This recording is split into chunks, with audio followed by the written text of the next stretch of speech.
on My TV. I'm Alicia, your host today. I am with Kimberley Kim, who is an actor. We're going to talk about her projects that she's working on and some of the inspiration behind some of the roles she's done. So first off, how are you? I'm good. Thank you for having me. Of course. I'm very excited to talk to you because you have a very interesting story when it comes to being an actor. Yes. Okay, so when did you start acting? I started acting in my early 20s. And from there, I pursued that for a couple years. And then I got married and I had a child. And I'm like, okay, I'm going to do my family life. And so I left acting and I was a mom. I got my MBA in finance. I work as a finance analyst as well as being an actor because actors always multitask, right? And I've been doing that. I was doing that all through my son growing up. And once he went off to college, I'm like, you know what? I'm going to get back into my passion, which was acting. And even as a little girl, I always wanted to be an actor. So it's always been a strong thing in my life. And in about 2021, I decided, okay, I'm gonna get back into it, and I did. And it's been a really interesting journey being an actor as an older actor, because we're always hearing, no, you have to be young in this business. If you're not in your 20s and your career's over by the time you're 40, that kind of thing. But this world has really changed, and it's actually really welcoming to people who are older. So everyone out there, if you want to be an actor and you don't feel you can, I would say go out and do it, because there is a lot of opportunities out there. And as I got into it, I had a funny story, because I did not have this hair color then. I had blonde hair, and I was doing a print job, and the makeup artist told me, she said, you should go gray and you work all the time. And I was like, what? We don't want to go gray, right? And I took her advice, and she was right, because having gray hair really puts you in a whole other niche, and it opened a lot of doors for me, and I've been really busy ever since I did that, so it was a good investment. Oh, that's amazing. Okay, so you did get your SAG card prior to the second round of being an actor. Yes. So what made you what helped you get those jobs initially when you came back? Because I don't know if you had the same agent or how it was to pick up where you left off. Well, for a while I had to kind of rebuild myself again, so I did a lot of projects just hustling myself, looking through all the listings and submitting myself. And I think as an actor, even if you have a manager and an agent, and I have all of those, but you still really need to be your own advocate, and you need to be out there every day submitting and networking and pushing you, because you are your greatest salesperson, so to speak. So that was, but I built up again. So I kind of said, okay, I'm going to do these little projects and build up, my resume again, get my reel updated with new work. And that's how I did it. Oh, that's amazing. So, yeah. Did you have any contacts for the first round that you kind of were like, hey, I'm starting up again? Or you just got a whole new team? I got a whole new thing. My agent, who I had in my 20s, had actually passed away, so he was not.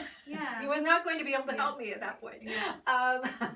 But again, it's when you're looking for an agent or a manager, you're always looking to see what they have. So do they have a me? You know what I mean? So I'm kind of always looking at that when seeking out management or an agent, because you don't want to be, with an agency that has 20 of you and he's just submitting all of you, So you want to be able to bring something unique and that's going to sell, So that's kind of what I'm always looking for. That's amazing. So you said it's important to be your own advocate as an actor.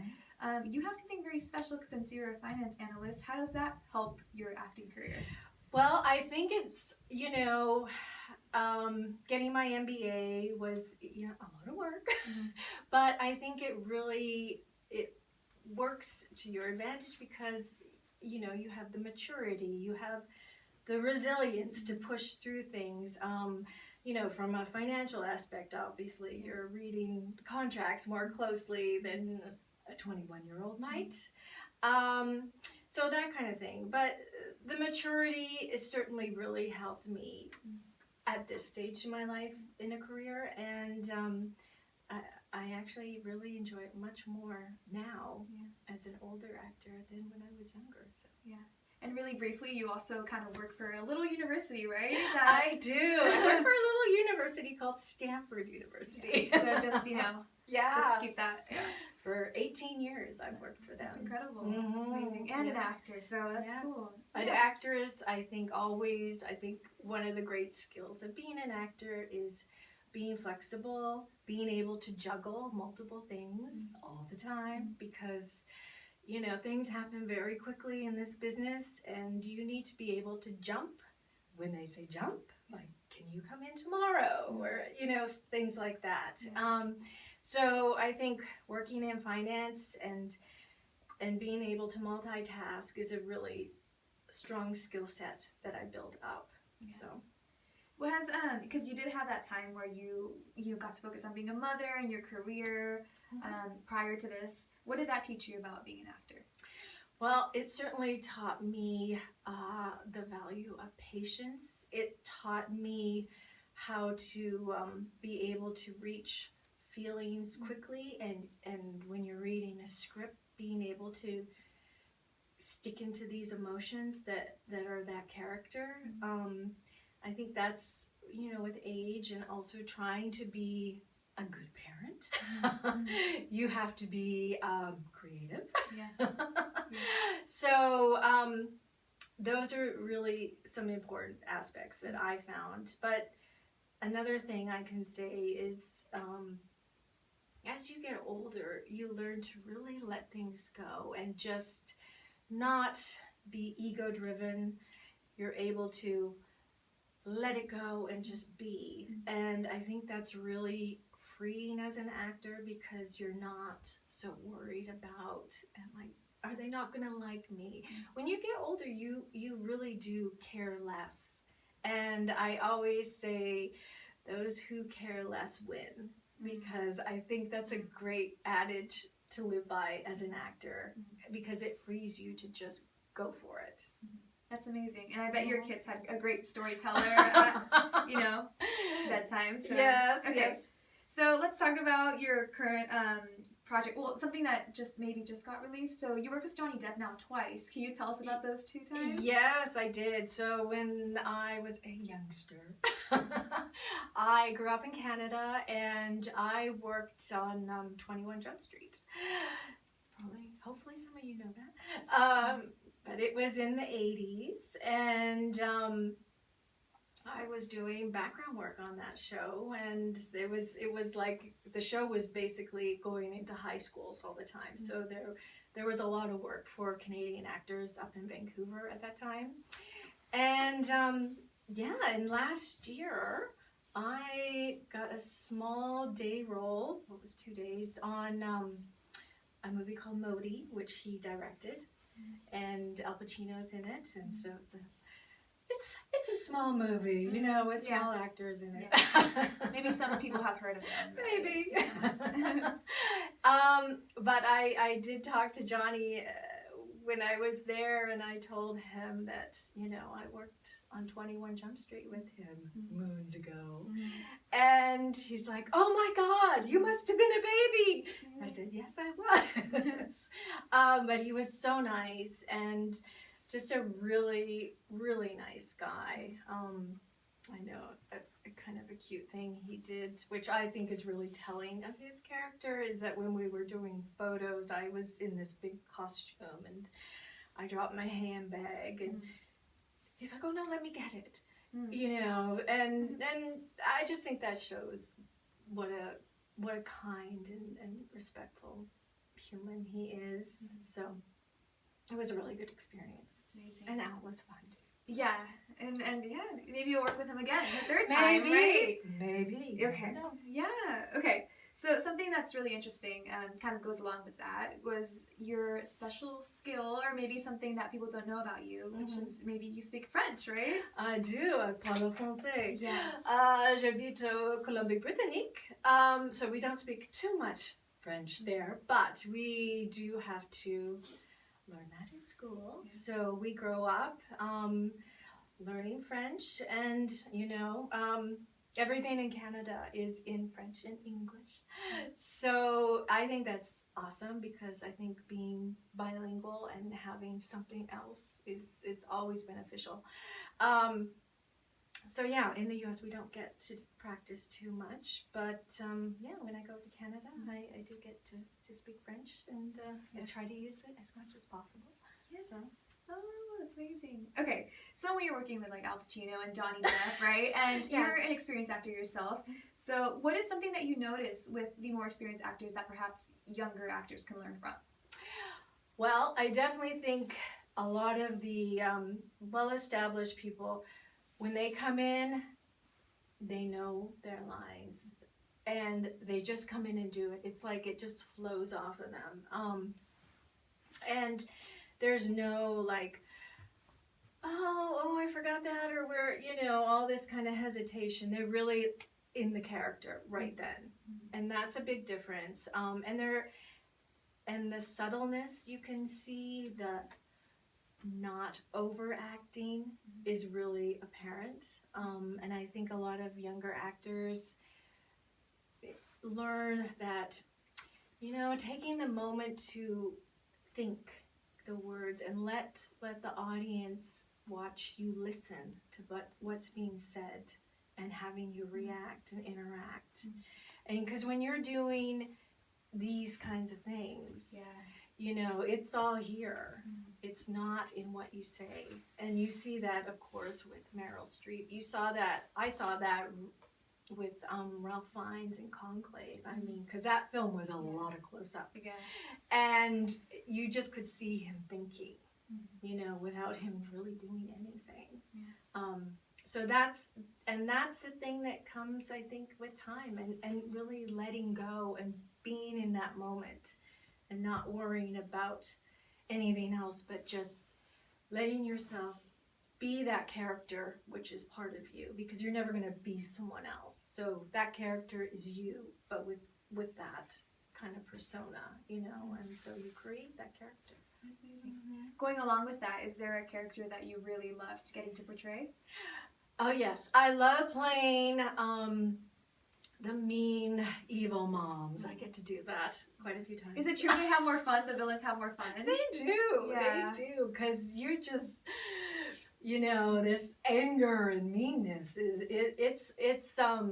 it's fun, because you're just, a lot of it is like this just rage you would never, in real life do, or this anger come out. And when you get a chance to do that, I really enjoy it. And it is a lot of work, because physically doing that take after take, and becoming that, and not faking it, because the camera will always pick it up, right? But it's great to always see the finished product, and I always get, wow, you do good at being angry and crazy. Yeah, are you one of those actors that likes to watch themselves, or it depends on like the work, or how does that go? I don't really. No, not too much. I mean, I always say, being an actor who is auditioning all the time, we're looking at ourselves all the time. Yeah. I get tired. Yeah. It's you're doing, I will definitely do, I think my record is like 8 auditions in one day, and a lot of them are self-tape, but it's like me editing, looking at my work. And so I like being on set and doing it, and seeing the work is neat, but it's not not something that I get a kick out of. I like being that, becoming that character, The being in that process, right? moment. Yeah.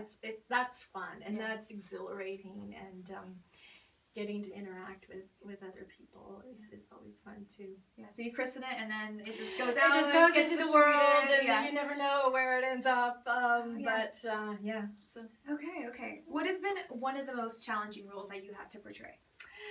one of the most challenging roles was a film I did a few years ago, and it was about a mom who had her husband had died, and she had her kids had moved out, and so she was home alone a lot, and so it was just me a lot of the time, and that's trying to portray what the director is trying to tell with his story, with just maybe a little bit of action, but showing all this emotion and turmoil in your head through your eyes. That is not an easy task, and you gotta get there.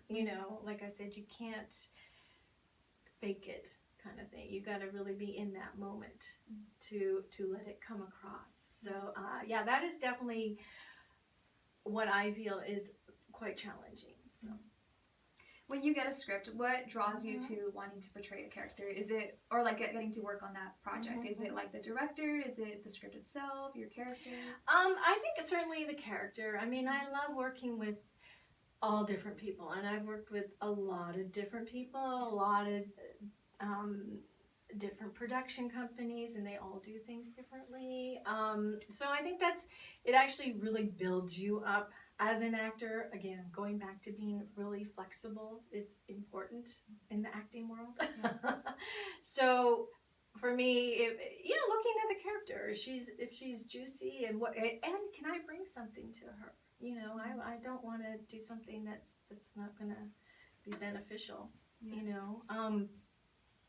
But it's all in the words, and so you got to create that from the script, and that is the fun part. Yeah, I was gonna ask you. So, how do you? Everyone has a different answer for this. Yeah. Learn your lines, especially when you're getting sides, or we changed everything. Oh yeah. Oh yeah. Yes. Oh god.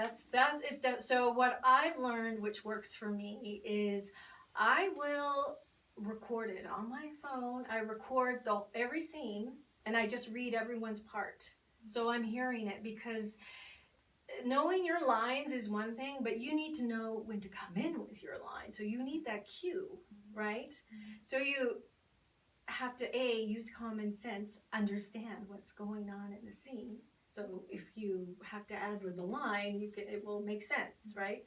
But I listen to it. I listen to the scenes over and over, and then I will talk to myself. Yeah. We are our own best friend. I talk to myself all the time. and that has been a really good way for me to get my lines down.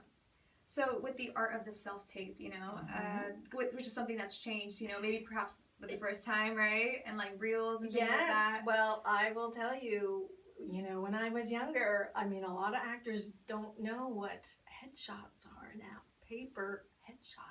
I mean, they were all black and white. Staple your resume and then it was side. Yeah. Yes. Yeah. And now it's all digital.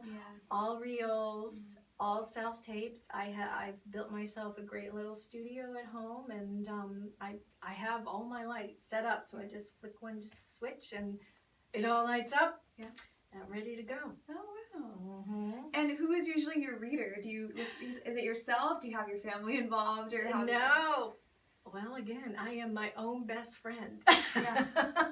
I use a really good app, and so what I will do is, it's amazing. I mean, either I will use a teleprompter if it's just me. If it's 2 or 3 people, I will use an app that I really like called Cold Read. So what it is you record the script, and it's either other or myself. So it's either reader or myself. So if I'm saying my line, the app will get cued on my last word, and then it will read the next That's line, amazing. which is my voice. Yeah.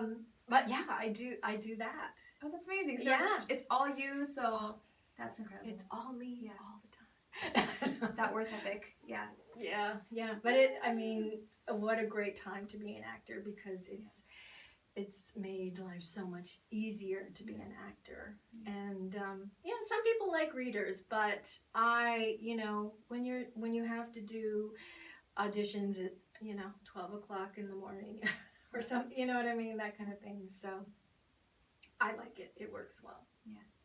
Okay, so there is definitely like so many like kind of characters you portrayed. Yeah. What's one that you haven't gotten into and you'd like to? Well, I haven't, portrayed a real, I want to say, victim character before. And like, I've never played a woman that has been abused or anything like that. And I think that would be really interesting. I'd like to delve into that. Yeah. I feel like, just as I am, that I feel like I could click into emotions that are related to having to go through some kind of trauma like that in my life. And I would love the opportunity to just kind of let go and just become this real victim person who suffered immensely, and be able to see how I can portray that on screen. I think that would be great. Like, That's I would watch myself. Yeah, that's really cool. Have you had like a part where you have to like wear a lot of prosthetics and look really, really different? Oh yes, I have been a zombie. Oh, that's amazing. I have been a zombie. That's What's the key to being a good Oh, zombie? good look. The walk. The walk is the hardest part. That is the hardest part. And that blood, I mean, it's, when it's on you, it sticks on you. It's sticky, yeah. And the clothes you wear are stuck to your body. Yeah. And I remember I was doing a 2-day shoot, and one of the days I was really hoping we would wrap early so I could drive home in my zombie look and look at people on the freeway and give them a look. But I didn't get to do that. So I just went home and knocked at the door of my boyfriend, and he saw me like, oh my God, who is that? Do you think that's as equally fun as being like glamorous and being like a queen, or being like? I think it's in some ways it's easier because you can look bad. You know what I mean? You don't have to be pristine and perfect looking. So it's freeing. It's a lot more fun. You get to wear ripped up clothes and all this kind of fun stuff. But yeah, I like that. But it is work. I mean, you're in the chair for a while. I mean, when I worked on this Modi movie, I was in the chair for 2 hours for my hair. And But it was your hair. She showed me the picture. It was my hair. Beautiful updo with like her hair. It was amazing. It was no 1915 France. That's incredible. It was beautiful. Oh, that's amazing. Oh, how cool. Okay, you did touch upon this, but like for younger actors, I want you to maybe tell us like what's something that you've learned in these last couple of years that you think really makes you keep going. It's been really fulfilling as in your career.